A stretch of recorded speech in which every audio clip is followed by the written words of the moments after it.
Welcome to Kardec Radio, dear friends. This is chapter 25, part 2 of the Medium's book entitled Evocations. We would like to share with you some information that comes that we can gather from this amazing chapter, from this amazing book as well. My name is Leonardo Vieira, and I will be discussing with you some of the topics that Kardec brings on this chapter.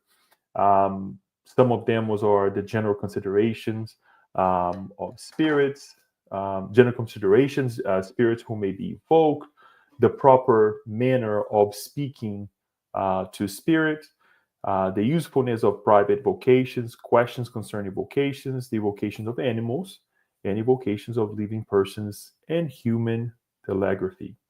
So, first and foremost, we would like just to bring to you some of the ideas that is, let's say, the precursor of even going into this chapter. When we think about evocation in Kardec's time and what Kardec is bringing here, is that this is a process, if we can call it that way, that is done in a very controlled way, very respectful, very guided way that we can learn from some of these topics that we're going to be talking about here. But the respect towards the both sides of life, the incarnated one and the discarnated one. So when we speak of evocations, it's not in the lame sense that we call into another spirit, we call into another person, but like I said, a very controlled and very respectful calling of the other side. On that note, what we would like to do first is to kind of establish some ideas here so we understand of the idea or we have a basis of the idea of evocation. Let us think of the way that we used to communicate on the first very primitive phone, right, that we had, as you can see on the picture here, that we had to communicate with one another, right, in the past. What would happen then, right? Let's say I would be a caller, and then I would have to call someone. Not necessarily would be as easy as it is nowadays that you dial a number, you press a button, and you would connect to the other side. So me, the caller, would have to talk to a central station, a location, a central location that would connect me with the receiver, right? So with the person that I would want to talk to. So I would be evoking this other individual that I wanted to call, right? But there would have to be an intermediary to get that. This is a very lame. I don't want to call lame because I think it gives us the idea of what it is, of what a caller, a central station, or the intermediary is, and obviously the receiver, for us to understand what are we talking about here, and the idea. It also gives the idea of that we're going to be talking interchangeably about the who is the scholar, which is the person requesting the vocation, right? The central station in that sense would be the medium, right? The individual who then connects with the other side, right? And the receiver is the spirit. In that case, the spirit could be a discarnated, the spirit that is no longer in the physical body or is not in the physical body, or as we will see towards the end, this could be also be an incarnated spirit, someone who is in the physical body. It is possible. There is a possibility for that to happen. So hopefully you get the picture here. And one of the other highlights that I would like to bring in this idea is that the caller also can be the actual medium, right? If I am a medium and I have the ostensive capability to speak with spirits, right? I can evoke as well the other spirits, right? And then I will be the caller at the sense also the medium, or the caller can be many individuals utilize of one medium or several mediums, right, to speak with several receivers, several spirits, right, or as well, that we learn in this chapter, that the spirit also can manifest him or herself, or itself, directly with several mediums as well simultaneously. That is also possible. But hopefully you get the picture. That and this will give again the ability to kind of move, naturally, when we were giving some explanation and we're bringing some highlights about this chapter. Who is the caller? Who is the central station? Who is the medium? Right? Sorry. Who is the evoker? Who is the medium? And who is the spirit? Right? And what is their connection in this sense? The idea of evocation is not new. This is not something new. It has happened throughout humanity, right? As we also learn through Spiritism, that Spiritism did not create mediumship. It has happened all the time, and it still happens, right? When we think of someone, right, someone who has passed, generally, we do this all the time, and we think about that person, we're invoking that. If we are evoking the presence of that individual, we can say spirit, in our lives, in our surroundings, right? Sometimes we can establish a conversation, right? And we think that we are alone. Perhaps that spirit is right next to us. We do this in a lot of the conversations that we do with higher spirits, with angels, right? With saints, right? So this is not something new at all. And on that note, one of the things that we also would like to highlight, obviously, we're not going to take any information from this chapter that we can find in Heaven and Hell, the book Heaven and Hell. We will obviously focus on what is on the medium's book. But if you go to Heaven and Hell, part 1, chapter 11, there is a beautiful explanation by Kardec about the prohibition to evoke the dead, right? Why Moses prohibit, and the prohibition, what happens afterwards, and how that still is a no for certain religions, for certain sects, that it should that the dead, or those who are no longer in the physical body, cannot be evoked, right? And in a sense, the prohibition, there is it is agreeable to have a prohibition in terms of those who are seeking this interchange, or this connection with the spirit, for lay purposes. And we're going to talk a little bit more about that. And then the second part of the book, chapter 1 through chapter 7, we will see examples, conversations with spirits, in which Kardec actually evoked the spirits, and not only once, but some of them in several times. And what we see here, the level of responsibility we see here on how he presented himself towards these spirits, and very important, and we're going to talk about this several times here, there was a purpose. So this conversation, the evocation, was not just to ask mundane questions, but to really clarify what was happening on the other side with that spirit, with the intent on top of that to help, to get clarification, to help ourselves, and to also help the other spirits. And the spirits who also communicated, some of them, especially depending on their level of morality, they also knew and they had a purpose in mind. And the idea was to clarify and to help us grow morally as well, in the sense of spirituality. So with that said, let's get to the general considerations of this chapter that Kardec brings to us. And he says that spirits can communicate either spontaneously or by answering our call. That is, they can be evoked. So spirits can be evoked, just as we mentioned earlier. We have been doing this for quite some time, and we continue to do so, and we can continue to do so, but with a purpose. And we'll repeat this a little bit, but again, just to emphasize this idea. A scrupulous examination that we have advised is a guarantee against bad communications. Why do we bring this here? If we are in an environment where we can evoke the spirits, or if we evoke the spirits, right? and we receive a message back, right?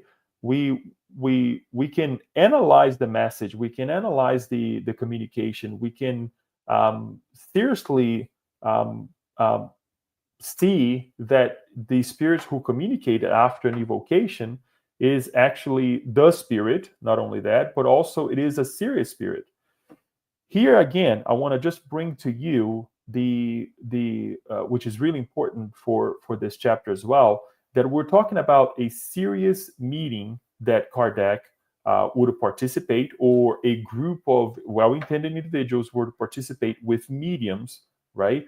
That they had a pre-established idea of, okay, let's evocate a person, or that a spirit, or someone who perhaps who have discarnated, for us to establish a conversation with them. And they had already formulated questions to present to this individual. In some cases, the spirit would even answer some of these questions even before they would physically or verbalize the question. So again, the environment was conducive to it.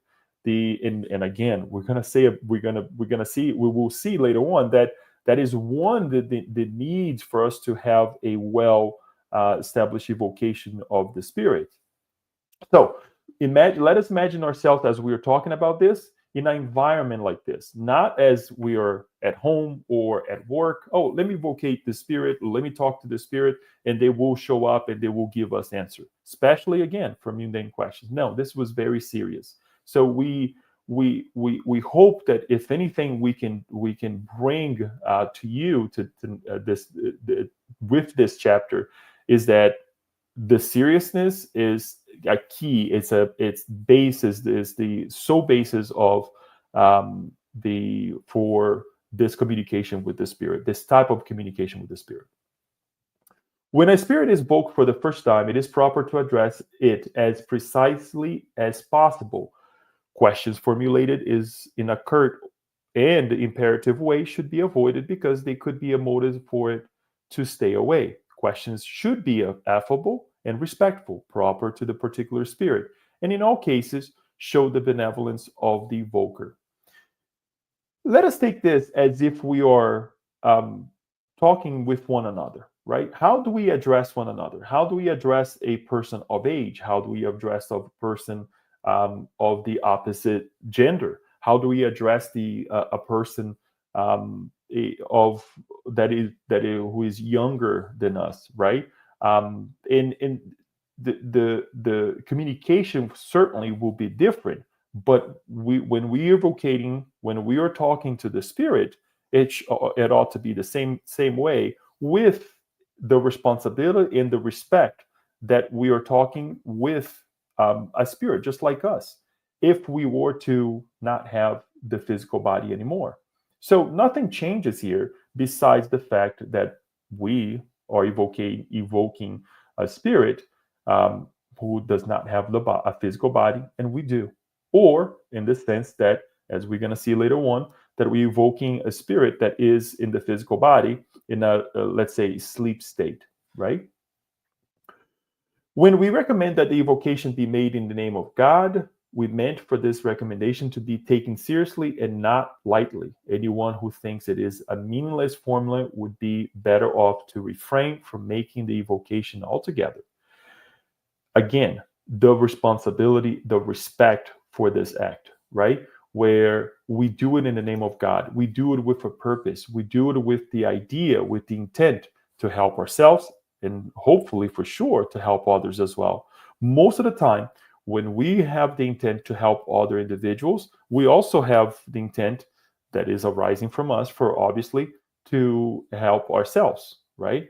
As we are helping others, we're giving the chance also to help ourselves, right? To redeem ourselves in certain situations, or to perhaps gain grounds, right? To continue that good work that we propose to ourselves. Evocations often present more difficulties to medium than spontaneous dictations, especially when trying to obtain precise responses to circumstantial questions. To do so, special mediums are necessary who are both flexible and positive. And we have already seen, and this is another item, that they are very rare because, as we have already stated, fluidic connections cannot always be instantaneously established with the first spirit who puts in its appearance. What is Kardec trying to say with this? That this is very difficult for mediums who actually try to establish the evocation, this act or conduct a meeting in this sense, because the fluidic um, um, connection may not be there. The preparation of the spirit of the medium may not be there, as well as the evoker. It's very important for us to understand here the different elements here. If the evoker has questions that perhaps are, as we're seeing here, mundane or circumstantial, right? The connection may not be there with a morally developed spirit. Perhaps the evocation will be responded by a not so well intended spirit. That can happen as well. And Kardec in this chapter explains that our mentors or the mentors of an institution like a spiritist center may allow that to happen to us to be tested, to also bear the consequences of, unfortunately, conducting not so serious meetings, right?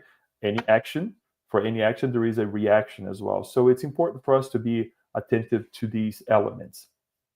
Giving continuation, that Kardec said, we think that it would be wise to make several important recommendations to mediums about this matter. And here are some. Mediums should not over willingly accede to the desire when it involves individual whose sincerity is not certain. And they should be on guard against traps that malevolent persons could set for them. I am a medium, as an example, hypothetically. Somebody comes to me and say, I would like to evocate the so-and-so person, right? And then I would like you to do this with me or help me with this. Well, do I have to do it? Not necessarily. I don't have to attend to that idea, especially when we don't know the ideals of that person towards this evocation, right? So we really have to be careful, because there could be so many traps, so many issues related to that evocation, that we don't want to bear the consequences of the malevolent spirits that may come and connect with us, posing as the spirit that was being evocated, right? Mediums should not, under any circumstances, rush into an evocation if they intuitively sense mere curiosity and self-interest rather than a serious intention on part of the evoker. And they should refuse to propose any idle questions or one that is not within the ambit of those that may be rationally proposed to spirits. So, again, making sure that there is a purpose behind, making sure that we are open to the idea, however, very careful to attend to these requests, right? Questions should be asked clearly and precisely, without ulterior motives, in order to obtain categorical responses. Any questions of an insidious character should be rejected, because spirits do not appreciate questions that might put them to the test. To insist on questions of this nature is the same as to want to be deceived. The evoker should frankly and openly stick to the purpose without subterfuge and meaningless detours. If the evoker is afraid to explain him or herself, it would be better to abstain. So, again, we look at the purpose, why we're doing this, what is the outcome of this connection with the other side. Are we trying to learn anything new? Are we trying to help someone, right? So those are the some of the questions that we can propose to ourselves as a medium, as an evoker as well, right?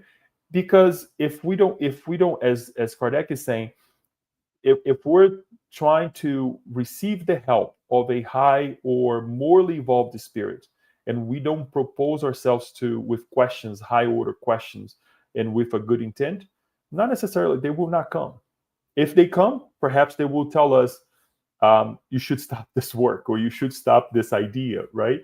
But most certainly, what may happen is that other spirits, posing as the spirit that we are evocating, they will come and they will give us a really fake message or fake idea that of who they are. It is also to be very cautious when making evocations in the absence of those who request them. And most of the time, it is best not to make them at all. Kardec, what he's trying to say here is that if somebody comes to us and says, "Let's go ahead and evocate this spirit," and let us say that there is a group of another person who can be the one who will be talking to the medium, as the medium is with the spirit, to ask the question.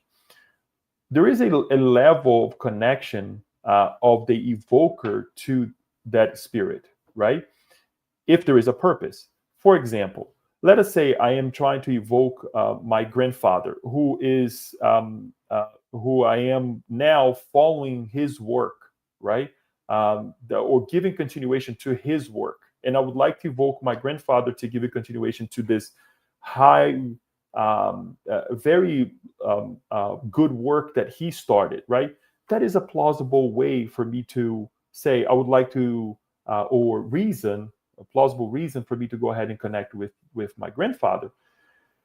But because I'm the one who has the connection, or who had the connection with, or still has, right, the connection with my grandfather, I should be in that meeting instead of leaving or passing this condition to someone. Because if I'm not there, perhaps the connection won't be established with the medium at ease, right? To sum up, mediums should avoid anything that might transform them into consultation instruments, which for most people is equivalent to fortune tellers. So, yes, at the end of the day, we're not fortune tellers. At the end of the day, we are not to be asking questions that who am I going to marry tomorrow? Am I going to get this job? Am I going to hit the lottery? No, these conversations, or the act of evoking another spirit has to be very purposefully. So these are some of the ideas that Kardec brings to us, in terms of how do we connect, or how do we conduct, mediums should conduct themselves in terms of evocations. So in terms of spirits who may be evoked, who can be evoked? We may evoke all spirits no matter to which degree of scale they belong, good ones and evil ones, those who recently departed life, or those who lived in the most distant past, illustrious persons or the most obscure, or relatives, friends, and those who are not related to us. So anybody, any spirit can be evoked. There's no we talked quite a bit about evoking, since we were talking about having a purpose or not, evoking a spirit, a highly morally evolved spirit, right? But sometimes we ought to evoke also spirits who are suffering, right? Who, for example, we know that that individual discarnated in a very tragical a way, but the intent is to evoke that spirit to perhaps give it some guidance, or to understand how he or she is feeling, right? And I say he or she here, obviously we're looking at the spirit as and putting aside the idea of gender, but because it's he or she is still connected with the idea, with that physicality that recently left, right? So it's important for us to, again, continue to have that purpose, but anybody can be evoked. Among the causes also that can interfere with the spirit's manifestations, some are proper to the spirit itself, while others are outside. This is outside of it. This is important because when we talk about the idea of who may be invoked, we also have to understand the environment, right? In when we are evoking the spirits, we have to have certain, let's say, pillars that will allow us to have this communication. Occupations or missions. The idea here of occupations and missions a little bit different from, as we can see down the bottom there. The purpose is that what is the end result of all this, right? Will this be a a conversation that is going to be fruitful for me and in a group of people, right? As Kardec did with, as we mentioned earlier in the book Heaven and Hell, that the communications there had a mission to enlighten us, right? The condition of the spirit, whether reincarnated or not. In some cases, this can interfere this can interfere the communication, right? Where is the spirit reincarnated in a or in a location where the he or the its condition is not proper for them to come and attend to our evocation. The nature of the medium, is the medium also a well morally developed individual to conduct this work, right? Or it only allows or only connects with spirits that are not in a position to provide the service, right? Or this communication. The nature of the evoker as well, as we have seen, the evoker may have a personal reason to evoke someone, right? To have the medium connect with the spirits that who he or she wants to connect. The environment, for sure, also counts. This is not something, as we have mentioned, that should be done in any place or any condition in any environment. Even though some of us may try, and even though in some cases it will work for sure, the other side will answer that phone call that we're making. But it's important for us also to look at the environment. Is this an environment where we pray before? Is this an environment where it's serious? Is this an environment only utilized for that purpose, right? So all of these elements also count. That doesn't discount the fact that we are able to evoke when we are thinking about someone, when we are praying for someone, right? The presence of that individual. And I use the word evocation here is not in the sense of calling, but to bring that individual to near us, right? And they will hear, they will connect with us, they will feel the vibrations, right? And obviously the purpose, as we have said, and we'll continue to say later on, as we give a continuation to this explanation here. But we have to have a purpose in mind. We have to have a purpose, even when we are to talk to spirits of a lower order. When I say lower order, that they're not so morally evolved, because we can learn from them as well. A spirit who comes and explains to us, or someone who comes to us and explain to us a situation that they're going through, uh, whether tragic or not, or a problem that they're going through their lives, and how they present themselves towards this problem can teach us quite a bit, right? Or someone who comes to us and give an account of something that has happened to their lives, right? They're not morally evolved, but they are able to go through that issue with a lot of work, a lot of dedication, but they overcome the issue, and we learn a lot from them as well. Sympathy or antipathy, the attraction or repulsion that we perhaps have for some of the individuals.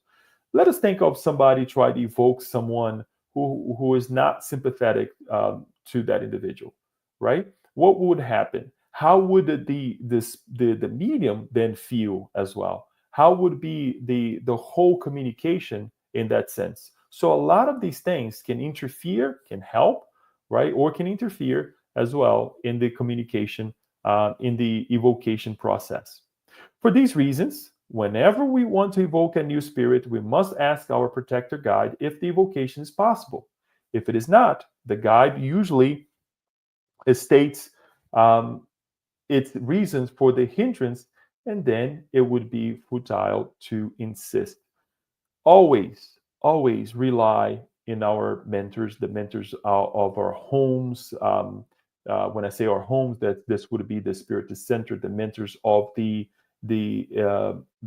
group, right? The mediumistic a group that is established at a spiritist center, to understand, okay, is there a possibility?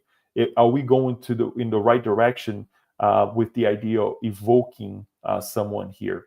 In many cases, again, if it's a very serious a group of people, very well intended group of people, they perhaps will leave to the decision of the mentors of that meeting to bring that spirit or not, without questioning and saying it has to happen, right?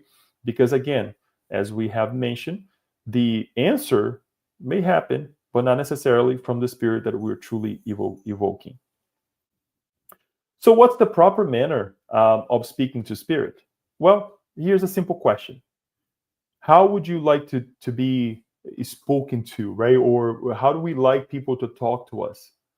At least the bare minimum, with a level of respect, right? So to be respectful, and it all depends on the degree, obviously, of the spirit. We're not going to use to certain types of words with a spirit who is in despair. We're not going to say certain things to a spirit that is highly evolved, as we would actually speak with someone who is in the same level as we are, right? So the degree to which spirits have evolved naturally indicates the tone in which we should speak to them. It is obviously that the more elevated they are, the more they deserve our respect, consideration, and submission. Not to say again, and this is me adding to this, that we're not going to be respectful to those who are not so well or morally evolved, right? So the same way we would like to be respected, do unto other as we wish to be done unto us, right? And it applies in this sense as well. But what's the usefulness of private evocations? Communications with highly evolved spirits or those who animate great personages in antiquity are valuable for elevated teachings. Yes, I mean it's simple as that. It's nice to speak with someone who has more knowledge than we do. When we go to school, for example, who do we talk to? Who do we approach? Our teachers, right? The guide, the mentor. We talk about the idea of mentorship. When we are at work, we look for someone who can give us some guidance, who is able to foresee what may happen depending on our actions, right? If we act this way, the consequence may be X. If we acted the other way, then the consequence may be Y.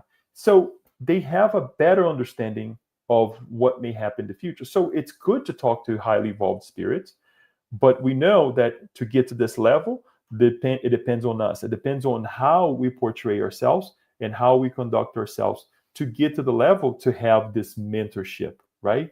We don't just look for the mentorship. We have to have a purpose in mind, which is to grow. However, ordinary spirits shows us the practical results of the great and sublime truths, which the high order spirits give us the theory. Here we would like to make a distinction here that yes, it's important, and the way Kardec is bringing here that these highly evolved spirits bring us the theory is because we sometimes cannot grasp what they went through to get there, right? So we're talking about the idea of a perhaps theory. We know that they have got they got where they are where they are right now because of a lot of hard work.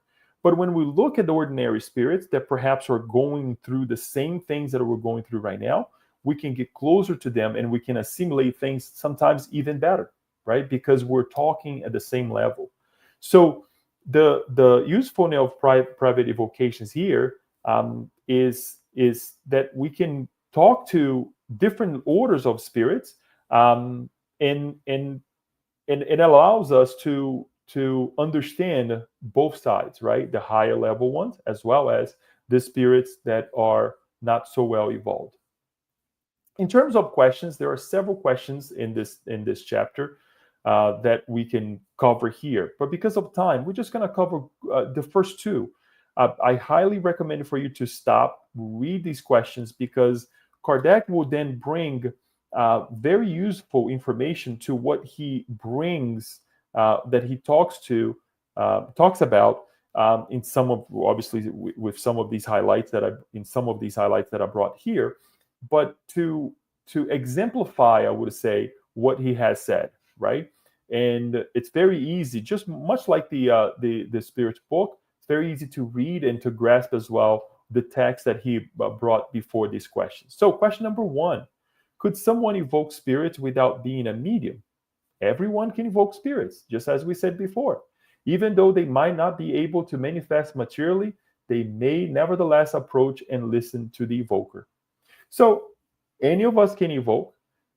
Any of us can talk to spirits, right? But again, what is the purpose? What is the level? Will a spirit who is evoked always answer and when called? It depends on its situation, because there are circumstances in which it is unable to answer. We may ask for a mentor to tell us A, B, or C, but perhaps it may not be the time for us to know what we would like to say, right? And then again, I'm giving just a very basic example of evocation, but it could be we know that not necessarily it is that may not be the time, it may not be the circumstances, as we saw some of the elements that may hinder a conversation like this. And then, as we have said, please read these questions, and it will certainly complement what Kardec brings before that. To continue with the chapter, I would like to close with two things here: the evocation of animals, and this is a very interesting and pertinent question, because we think that animals can be evoked after they leave the physical body. Kardec asked the following question: can we evoke the spirits of an animal? And the spirit says the intelligent principle, which had animated the animal, remains in a latent state after death. The spirits in charge, so groups of spirits who are in charge of this principle, immediately utilize it to animate other beings, through which it will continue the process of its development. So the intelligent principle is developing. The intelligent principle cannot respond, just as you and I can communicate with one another, to an evocation. Thus, in the spirit world, there are no errant animal spirit, only human ones. This answers your question. And Kardec is so straight to the point. This answers your question. However, Kardec says the following: then how may it be explained that certain persons have evoked animals and have received responses? The spirit very wisely said, evoke a rock and it will respond. There are always scores of spirits ready to talk for any reason. The same way that sometimes we evoke spirits for, let's say, mundane things, if we do the same here, evoking an animal, evoking a rock, guess what? There will be a spirit who will answer our evocations, right? Kardec actually gives an example after this question here. I'll bring it briefly here. That there was an issue with a medium a man who had a fish bowl, if we can say that way. I'm paraphrasing here. Something happened to the fish bowl, and the man, since he was a medium who owned the fish bowl, evoked the fish, right? And sure enough, he evoked the what he thought it was the fish, and a spirit responded as the fish, saying, "Don't blame anyone. The reason the fish bowl actually dropped and broke was because of the cat. The cat came and knocked the fish bowl around because he was concerned. There was nobody there. How could it actually this happen, right? But not necessarily the fish was the one responding. It was a spirit who knew what had happened and responded to his evocation. But again, not the cat. To finalize, evocations of the two more elements to finalize the evocations of living persons. As we have said earlier, there is a possibility of an individual who is in the physical body to respond to an evocation. Does the incarnation of a spirit absolutely prevent evoking it? No, but the condition of its body must allow the spirit to disengage at that time. An incarnate spirit answers more easily when it inhabits a more highly evolved world where the bodies are less material. So it does not prevent, it can be evoked, it can happen in our environment, right, of the physical body, but it has to be in a position where it would be easier to be in a position where of a sleep, for example, that the spirit can be evoked, it can be participating on that evocation. And to finalize, this is really interesting because it kind of brings us back to our creator. And I would like to finish with this higher note that Kardec asked this beautiful question: can two persons evoking each other or simultaneously transmit their thought and communicate? So, in other words, I'm here. I'm now evoking somebody on the other side without the telephone, folks, without the phone that we have, the communications vehicles that we have nowadays. And the spirit says, yes, and this human telegraphy will someday be a universal means of communication.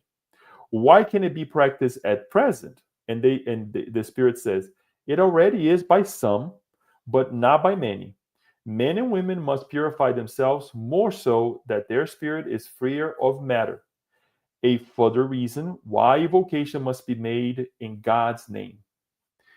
Until then, it will be restricted to pure souls and to those who are dematerialized, something that is quite rare in the current state of Earth's inhabitants. So, as we get closer to God, as we dematerialize ourselves, as we become more pure in the sense that our moral standards, actually our level of morality increases, right? Or we develop our morality further down the road, we'll be able to establish these communications with one another. Don't ask me how, but I am a true believer that when we get to that level, those moments that perhaps we have with a friend, right? That we have that beautiful capability to connect with them through thought will happen more often. Sometimes we have that sense of, you know what, maybe I need to call this person. Maybe I need to getting in contact with them, and then they send you a text message 5 minutes later, right? Or perhaps you were thinking of that person, and then a little bit later that person calls you, or vice versa. So we already have this establishment of connection of our thoughts, connection of our feelings towards one another. The key is the key element here is that are we doing this in God's name? Are we evoking our brothers and sisters on the other side in God's name? Are we being the good medium with one another? That we can have conversations, fruitful conversations, with the intention to liberate ourselves from our materialistic ways, right? So this will come with time. This is perhaps the future, but now with this chapter, we know that is possible. With this chapter, we are reminded that evocation is possible. It has happened. It will continue to happen. There's nothing to be ashamed to say, I would like to see, or I would like to evoke the presence of this person. Obviously, if there is a purpose behind, and if we have a good heart towards that idea. So I would like to leave you with the idea that we ought to continue the study of the idea of evocation. As naturally as we have also the communication with other people or other spirits naturally as they come and they talk to us at the spirit center when we are having these meetings, but do it with a purpose, do it with the intent to liberate ourselves from matter. This is actually chapter 25 or part 2 of the medium's book entitled Evocations, dear friend. And we hope that we can continue on with the studies and obviously study the previous chapters. That is all in the different videos that we have, each chapter that we have been working. One of the other highlights that I would like to bring, that goes in hand with the identity of spirits, right? that we study also in chapter 25, and obviously, I'm sorry, chapter 24 that was presented last week, and the consequent the chapters that follows as well on how to connect with the spirit world. With that, we thank you for this beautiful opportunity to speak with you, and we hope that we can see one another again in the future with other works, especially under this guided and well-intended idea of spiritism. Thank you.